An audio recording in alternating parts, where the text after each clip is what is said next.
বর্তমানে জামায়াত ইসলামীর ঘোষিত প্রার্থীদের মধ্যে তরুণদের সংখ্যাই বেশি লক্ষ্য করা যায়, যা অনেকের মনে প্রশ্ন তুলেছে।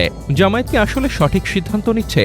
প্রায় ১০০ জন প্রার্থীর তালিকা পর্যালোচনা করে দেখা গেছে প্রার্থী বাছাইয়ের জামায়াত সত্যিকার অর্থে খুব সাহসী সিদ্ধান্ত গ্রহণ করেছে। অনেকেই মনে করছেন এই তরুণদের মধ্যে অনেকে এবার সংসদ সদস্য হবেন, আবার অনেকেই হয়তো ভবিষ্যতের জন্য বীজ বপন করবেন, যারা একদিন মহীরূপে পরিণত হবেন। আজকের এই ভিডিওটিতে আপনাদের পরিচয় করিয়ে দেব আগামী ১৩তম সংসদ নির্বাচনে বাংলাদেশ জামায়াত ইসলামী ঘোষিত এমনই ২৫ জন তরুণ প্রার্থীর সাথে। মুক্ত স্বাধীন দু হাতে যে শেকল পরালো, স্বপ্ন সজীব চোখের কোণে অশ্রু ঝরালো।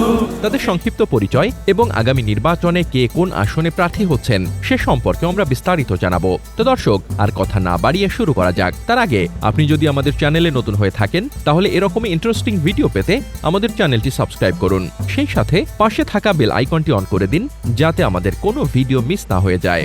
জামায়াতে ইসলামীর এই আগাম প্রার্থী ঘোষণা এবং তরুণদের প্রাধান্য দেওয়ার কৌশলকে রাজনৈতিক বিশ্লেষকরা একটি দূরদর্শী পদক্ষেপ হিসেবে দেখছেন। সাধারণত নির্বাচনের মাত্র কয়েক মাস আগে প্রার্থীরা ঘোষিত হন, যেখানে প্রচারণার জন্য সীমিত সময় পাওয়া যায়। কিন্তু জামায়াত এবার ১.৫ বছর আগে থেকেই প্রার্থী ঘোষণা করে তাদের মনোনীতদের মাঠে কাজ করার এবং জনগণের কাছে পৌঁছানোর পর্যাপ্ত সুযোগ করে দিচ্ছে।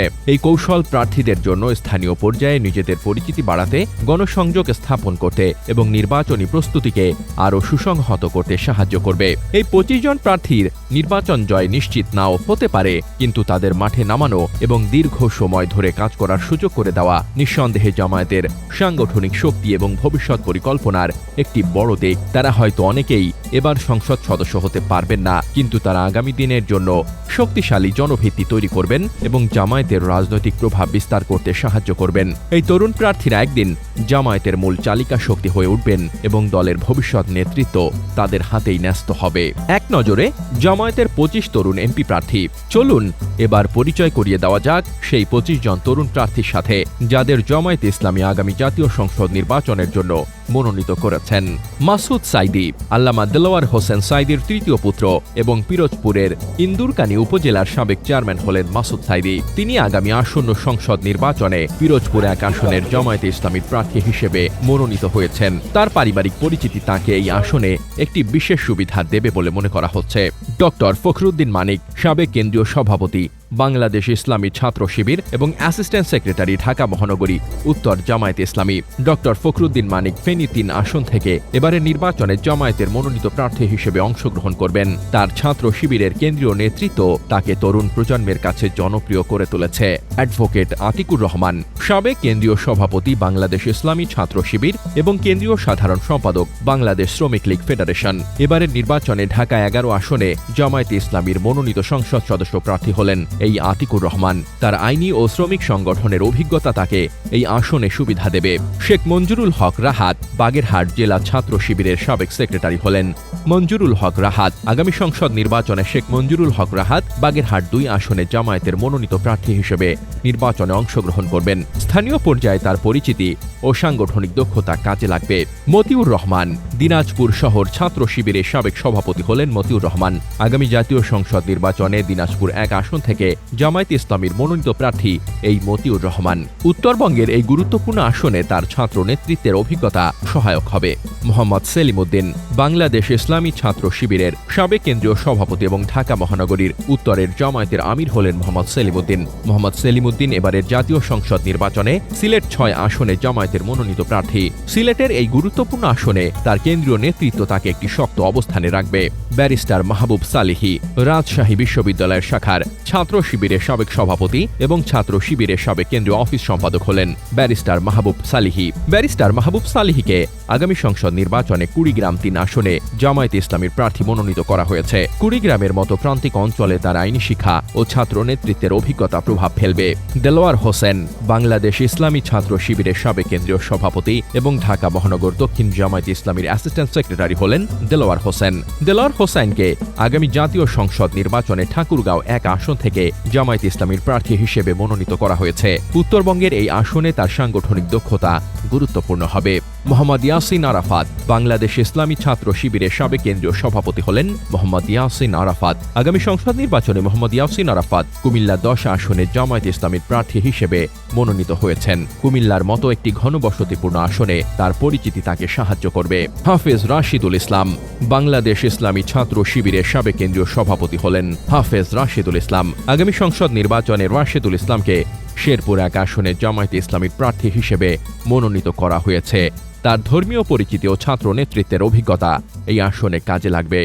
ডক্টর রেজাউল করিম বাংলাদেশ ইসলামী ছাত্র শিবিরের সাবেক কেন্দ্রীয় সভাপতি এবং বর্তমানে ঢাকা মহানগর উত্তর জামায়াতের সেক্রেটারি হলেন ডক্টর রেজাউল করিম। আগামী সংসদ নির্বাচনে রেজাউল করিমকে লক্ষ্মীপুর 3 আসনের জামায়াতে ইসলামীর প্রার্থী হিসেবে মনোনীত করা হয়েছে। লক্ষ্মীপুরের মতো একটি গুরুত্বপূর্ণ আসনে তার ডক্টরেট ডিগ্রি এবং সাংগঠনিক পদ তাকে এগিয়ে রাখবে।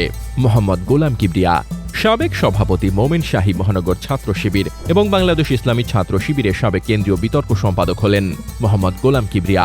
মোহাম্মদ গোলাম কিবরিয়া আগামী সংসদ নির্বাচনে শেরপুর 2 আসন থেকে জামায়াতে ইসলামীর মনোনীত প্রার্থী হিসেবে অংশগ্রহণ করবেন। তার বিতর্ক কৌশল এবং ছাত্র নেতৃত্বের অভিজ্ঞতা তাকে এই আসনে ইতিবাচক ভূমিকা দেবে। ব্যারিস্টার আহমেদ বিন কাশেম আরমান বাংলাদেশ জামায়াতে ইসলামীর বিশিষ্ট নেতা প্রয়াত মীর কাশেম আলীর ছেলে এবং আন্তর্জাতিক অপরাধ ট্রাইব্যুনালে তার বাবার আইনজীবী দলের সদস্য এই ব্যারিস্টার আহমেদ বিন কাশেম। স্বৈরশাসক শেখ হাসিনার আমলে আয়নাঘর নামক স্থানে তাকে আটকে রাখা হয়েছিল এবং হাসিনার পতনের পর তিনি মুক্তি লাভ করেন। এই মীর আহমেদ বিন কাশেম আগামী সংসদ নির্বাচনে ঢাকা 14 আসনে জামায়াতে ইসলামীর মনোনীত প্রার্থী হিসেবে নির্বাচনে অংশগ্রহণ করবেন। তার পারিবারিক ও আইনি পরিচিতি এই গুরুত্বপূর্ণ আসনে একটি বিশাল সুবিধা এনে দেবে। ডক্টর মোবারক হোসেন বাংলাদেশ ইসলামী ছাত্র শিবিরের সাবেক কেন্দ্রীয় সভাপতি হলেন ডক্টর মোবারক হোসেন।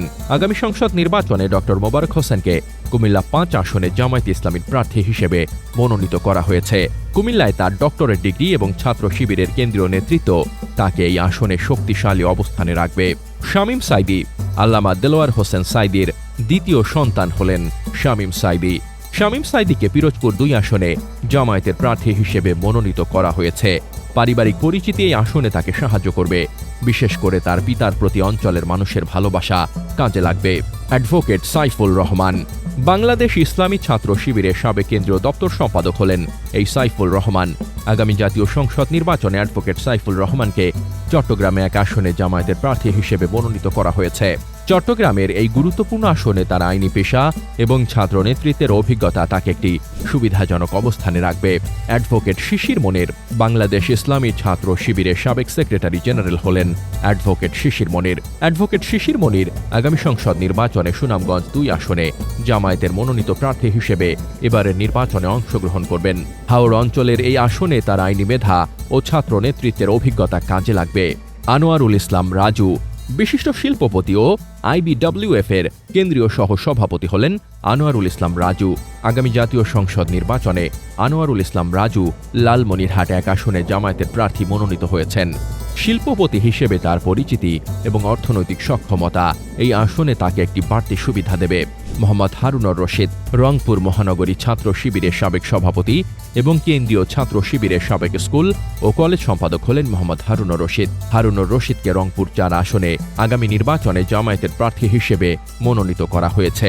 উত্তরবঙ্গের এই গুরুত্বপূর্ণ আসনে তার ছাত্র নেতৃত্বের অভিজ্ঞতা কাজে লাগবে। মাওলানা জহুরুল ইসলাম আগামী জাতীয় সংসদ নির্বাচনে মাওলানা জহুরুল ইসলামকে চট্টগ্রাম 16 আসনে জামায়াতের প্রার্থী হিসেবে মনোনীত করা হয়েছে। চট্টগ্রামের এই আসনে তার ধর্মীয় পরিচিতি এবং স্থানীয় প্রভাব গুরুত্বপূর্ণ ভূমিকা পালন করবে। অ্যাডভোকেট মাসুদ পারভেজ রাসেল ইসলামী বিশ্ববিদ্যালয় ছাত্র শিবিরের সাবেক সভাপতি এবং চুয়াডাঙ্গা জেলা জামায়াতের অ্যাসিস্ট্যান্ট সেক্রেটারি হলেন অ্যাডভোকেট মাসুদ পারভেজ। মাসুদ পারভেজকে চুয়াডাঙ্গা 1 আসনে জামায়াতের প্রার্থী হিসেবে মনোনীত করা হয়েছে। এই অঞ্চলের স্থানীয় পরিচিতি এবং আইনি পেশা তাকে একটি সুবিধাজনক অবস্থানে রাখবে। অধ্যাপক মাওলানা ইকবাল হোসেন তেঁতুলিয়া উপজেলা পরিষদের সাবেক ভাইস চেয়ারম্যান এবং পঞ্চগড় জেলা শাখার আমির হলেন মাওলানা ইকবাল হোসেন। আগামী জাতীয় সংসদ নির্বাচনে অধ্যাপক মাওলানা ইকবাল হোসেন পঞ্চগড় 1 আসনে জামায়াতের মনোনীত প্রার্থী হিসেবে অংশগ্রহণ করবেন। এই আসনে তার স্থানীয় নেতৃত্ব এবং শিক্ষকতার অভিজ্ঞতা কাজে লাগবে। মোহাম্মদ রফিকুল ইসলাম মৃধা ইসলামী ছাত্র শিবিরের মাদারীপুর জেলা শাখার সাবেক সভাপতি হলেন মোহাম্মদ রফিকুল ইসলাম মৃধা। মোহাম্মদ রফিকুল ইসলাম মৃধা আগামী জাতীয় সংসদ নির্বাচনে মাদারীপুর ৩ আসনের জামায়াতের প্রার্থী মনোনীত হয়েছেন। মাদারীপুরে তার ছাত্র নেতৃত্বের অভিজ্ঞতা এবং স্থানীয় প্রভাব গুরুত্বপূর্ণ ভূমিকা পালন করবে। সালাউদ্দিন আইয়ুবী বাংলাদেশ ইসলামী ছাত্র শিবিরের সাবেক কেন্দ্রীয় সভাপতি হলেন সালাউদ্দিন আইয়ুবী।